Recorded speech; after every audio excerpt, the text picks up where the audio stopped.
कैसे हो मेरे सारे भाई। स्टडी व्लॉग में आप लोगों का स्वागत है। आज हमने पॉलिटी में शुरुआत की अखिल भारतीय सेवाओं से।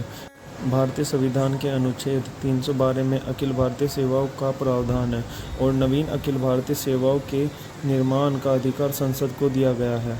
डॉक्टर भीमराव अंबेडकर ने संविधान सभा में अखिल भारतीय सेवा के पक्ष में बोलते हुए कहा था कि इन सेवाओं के माध्यम से राष्ट्रीय एकता अखंडता शक्तिशाली होगी तथा अखिल भारतीय सेवाओं से कुशल युवा उम्मीदवार प्राप्त होंगे।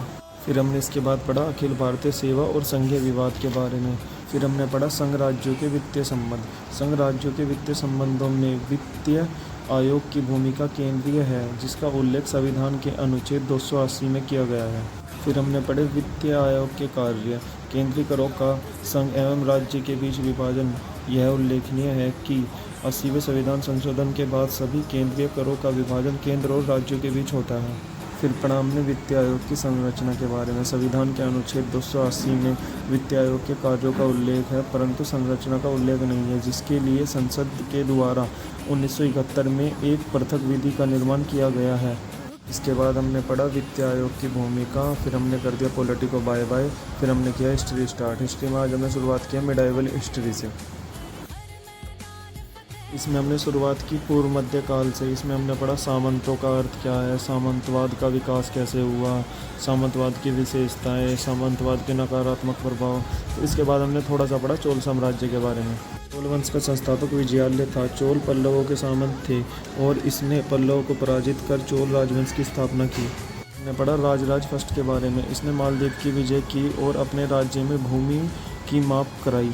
फिर हमने पढ़ा राजेंद्र फर्स्ट के बारे में। राजेंद्र फर्स्ट ने संपूर्ण श्रीलंका को जीता और दक्षिण पूर्व एशिया में सैन्य अभियान चलाया। राजेंद्र फर्स्ट ने बंगाल की खाड़ी को चोल झील में परिवर्तित कर दिया। राजेंद्र फर्स्ट ने उत्तर भारत में गंगा अभियान चलाया। हमने पढ़ा चोल प्रशासन के बारे में। चोल साम्राज्य में निरंकुश राजतंत्र मौजूद था। राजा की प्रतिमा मंदिरों में स्थापित की जाती थी। चोल राज्य में उच्च श्रेणी के अधिकारी को पेरुनंदम तथा निम्न श्रेणी के अधिकारी को सिरुनंदम कहा जाता था। इसके बाद लिया हमने 10 मिनट का ब्रेक और हमने अपने ड्रीम कप में कॉफ़ी पी। फिर उसके बाद पढ़ा हमने न्यूज़पेपर।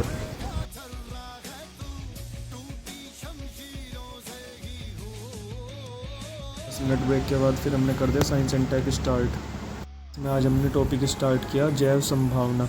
इसका अर्थ स्थानीय जैविक विविधता, देशज ज्ञान के आधार पर प्रकृति से ऐसे यौगिक को प्राप्त करना है जो मानव उपयोगी हो और जिससे व्यापारिक लाभ की प्राप्ति भी हो।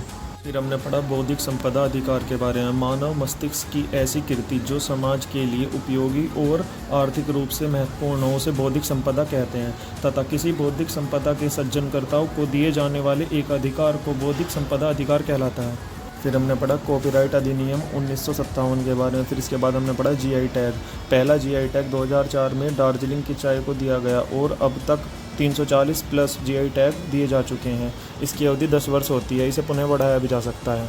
फिर पढ़ा हमने ट्रेडमार्क। फिर उसके बाद पढ़ा हमने ट्रेड सीक्रेट। फिर उसके बाद पढ़ा हमने पेटेंट। फिर हमने पढ़ा भारतीय पेटेंट एक्ट 1970। यहाँ हुआ हमारा साइंस एंड टेक का सेशन कंप्लीट। चलते हैं अब करंट अफेयर की तरफ।